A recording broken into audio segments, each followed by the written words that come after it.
นอกิแล้วค่ะทุกคนนี่กิอาหารเม็ด นอกิสบายแล้ว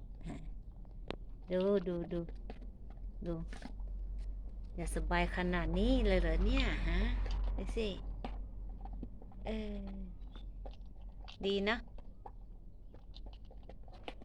เกิดมาเป็นสุนัขก็ดีอย่างหนึ่งเขาหาให้กิน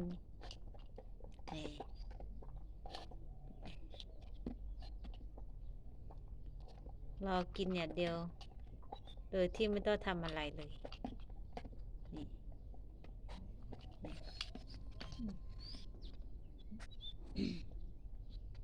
เลยค่ะทุกคนดูเลยนะดูเนี่ย